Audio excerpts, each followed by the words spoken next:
Onto some news, and it's not really news. It's kind of like a little bit depressing, to be honest. So over Christmas, I went on holidays, and then every time I got on my feed over holidays, I just felt like another restaurant or another business that's in hospitality was announcing that they're closing. I mean, it's the way of the beast now, isn't it?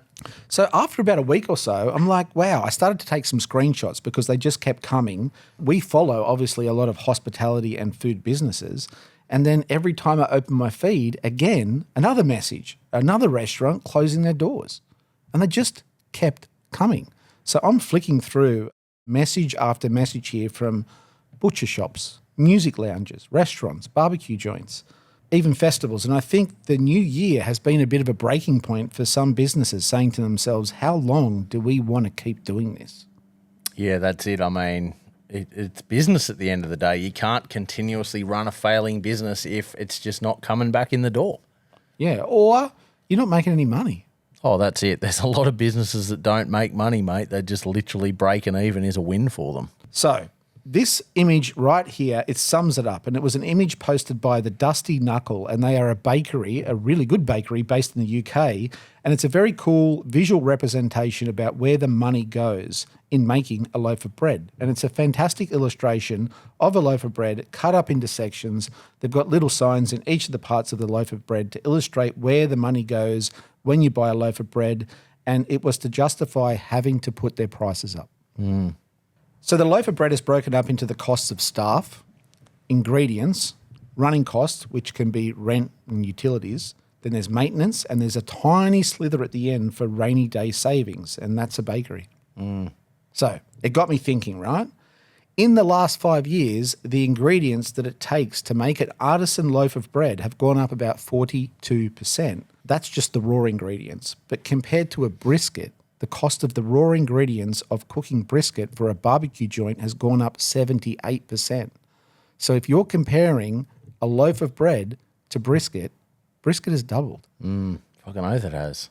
So the cost of the ingredients, which is mainly meat, isn't really leaving anything behind at all for profit, savings, or maintenance. And people are already complaining that barbecue's too expensive. I mean, a lot of business owners would not be, if they're doing all the graft themselves, they're getting rid of that staff one and, slamming in the fixing and building shit in their wage pockets. So they're moving things around here. I think people are being creative to try and stay into business and just really hope that they can get through the winter. Yeah, bloody oath.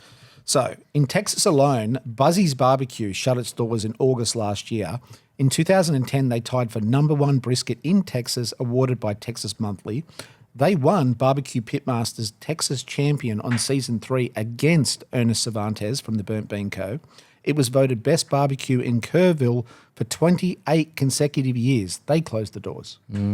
That's telling.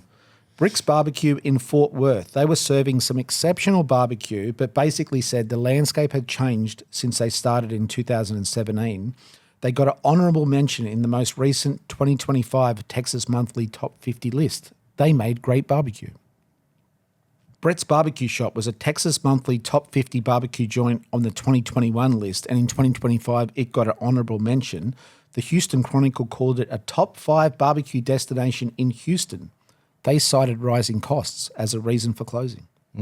Oh, that's it. If there's no money coming in, I mean, especially if you're borrowing money to fuel the business at times, I mean, any financial advisor and accountant's just going to look at the books and say, nah, that's it. It's over.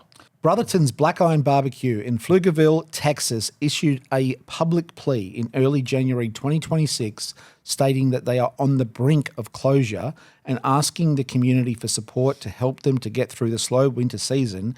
It is also a Texas Monthly Top 50 barbecue joint from 2021. Yeah, right.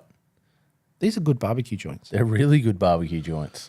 Now, thankfully, ever since that plea from Brotherton's, people have come out in droves and supported them, and they've had a crazy couple of weeks, and hopefully they are back on their feet. I guess the point is, don't take your favourite barbecue joint for granted. Don't take your anything local for granted because, I mean, the supermarkets over here are out there to just squash everything. I mean, capitalism kills community, so if you want it, make the most of it. Yeah.